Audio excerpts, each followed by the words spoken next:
I found this story where it shouldn't have been, and once you hear it, it doesn't let go. By the time I saw the motel sign, I was already too tired to make smart decisions. Rain hammered the windshield so hard it looked like the night was trying to claw its way inside the car. I had been driving for nearly 9 straight hours with nothing but gas station coffee and bad radio to keep me awake. The sign buzzed in the dark beside the road, half the letters burned out, flickering like it was deciding whether to stay alive or not. It should have looked like a warning. Instead, it looked like relief. I'm Mr. D, and you are listening to Mr. D Stories. Most of you listening to my stories are not subscribed yet, so please like and subscribe to hear more from Bloody Chapter. I parked beneath a dying lamp, stepped into the rain, and ran toward the office with my overnight bag over my head. The man behind the counter looked like he hadn't slept in a week. Pale face, hollow eyes, one hand resting on an old desk bell he never rang. He slid a key across the counter without even asking my name, room 12. As I picked it up, he finally looked at me and said, very quietly, "If you hear anything after midnight, don't look under the bed." I actually laughed, not because it was funny, but because I thought it was some cheap motel joke. He didn't laugh back. Room 12 smelled like wet carpet and bleach that hadn't worked. The wallpaper was peeling in long strips. The air conditioner rattled like it was choking, and the bathroom mirror had a crack straight through the middle, splitting my reflection into two tired strangers. Still, I locked the door, dropped my bag, kicked off my shoes, and told myself I'd seen worse. I took a quick shower, left the bathroom light on because the room felt wrong, in a way I couldn't explain, and lay down fully dressed on top of the blankets. I must have drifted off for a little while because the first thing I remember after that is the red glow of the digital clock, reading 12:14, and a sound so soft I thought I had dreamed it. A slow inhale, then a slower exhale. I sat up. The room was still. Rain tapped the window. The air conditioner buzzed. Then I heard it again, breathing, coming from directly beneath the bed. At first I told myself it was pipes, old springs, some animal trapped in the frame.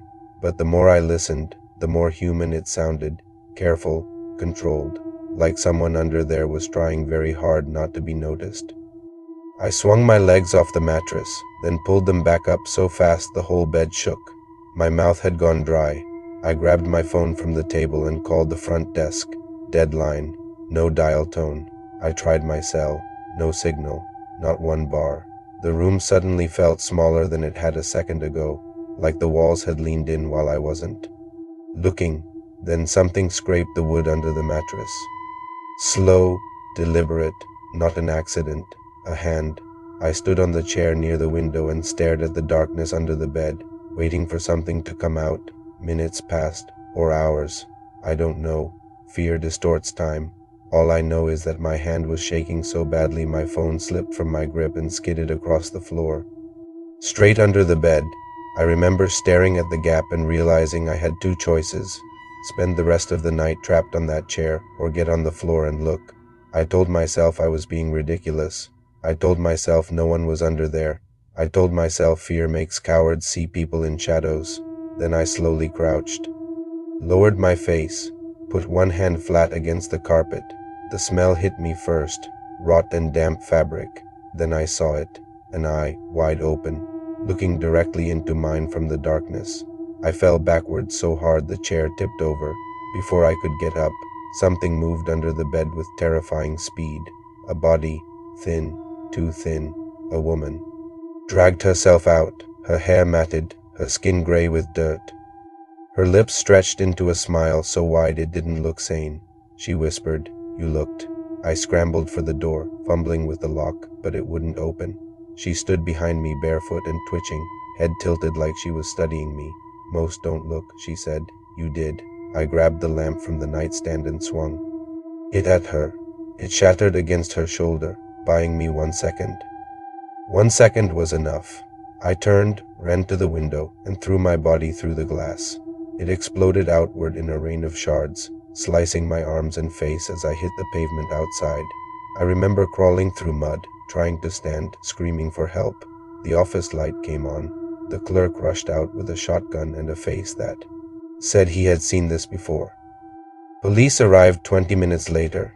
They searched room 12, the adjoining rooms, the crawl space behind the walls, even the drainage ditch behind the motel. They found food wrappers, blankets, water bottles, and claw marks inside the plaster, proof someone had been living between the walls for months, but they never found her. Just before dawn, an officer handed me my things, my wallet, my bag, the key to room 12.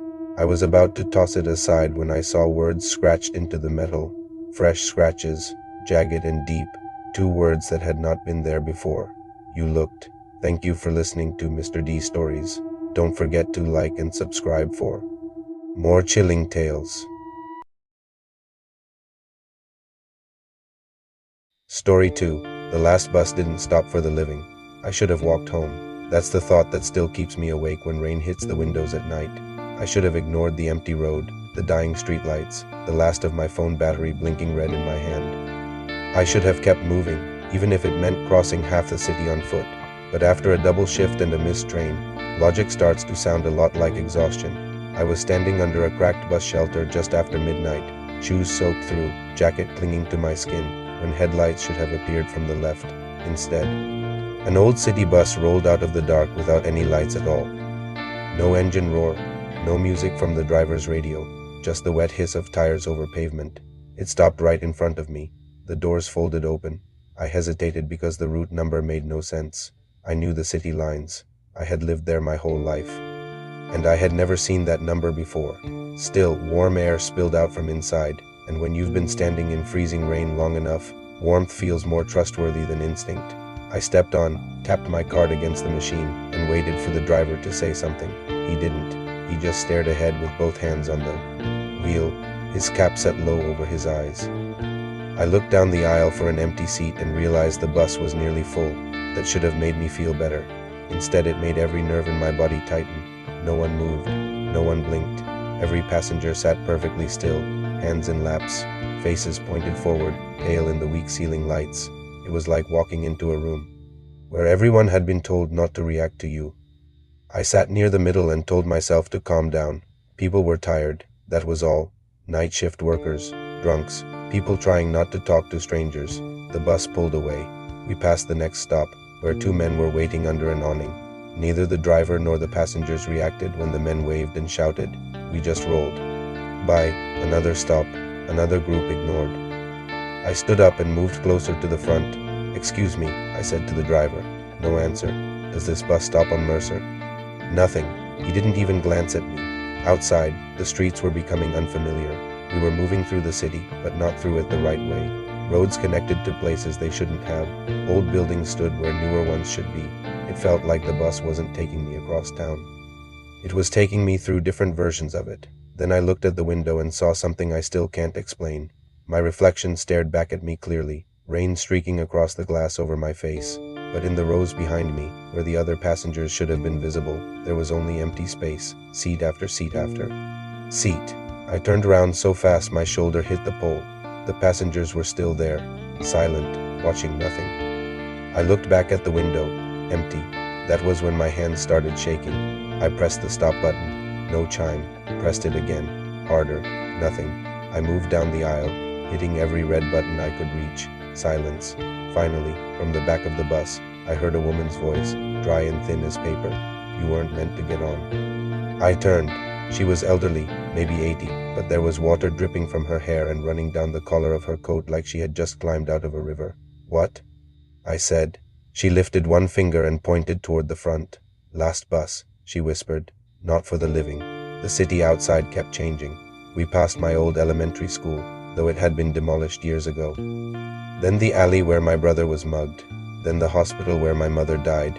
One after another, every place I had ever tied grief to slid past the window under the same dead rain. The people on the bus began to turn toward me. One man had a strip of dried blood running from his ear down his collar.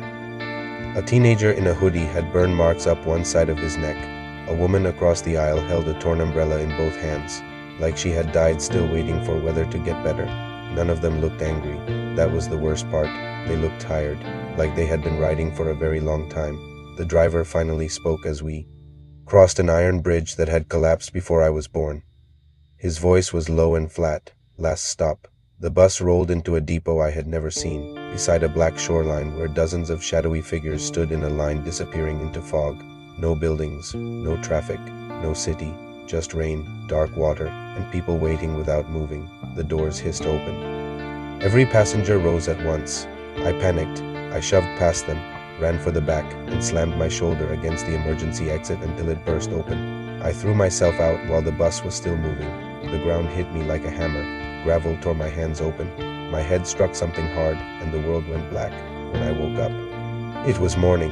I was lying beside abandoned train tracks 15 miles from where I had boarded. My phone was smashed. My jacket was gone. A transit officer who found me said no buses ran anywhere near that area anymore. I told the police what happened. They exchanged that look people give when they think trauma has broken something in you. One older officer stayed quiet until the others finished. Then he asked me what the route number had been. I told him. His face changed. He said a bus with that number crashed overnight during a flood 23 years ago. The driver missed a washed-out turn. Everyone on board drowned before rescue arrived. I laughed because it was either laugh or stop breathing. That night, after they let me go home, I slept with every light on, around 3 o'clock a.m. I woke to the sound of a bus bell ringing once in my hallway. Then a voice, low and patient, just outside my apartment door. Missed your stop.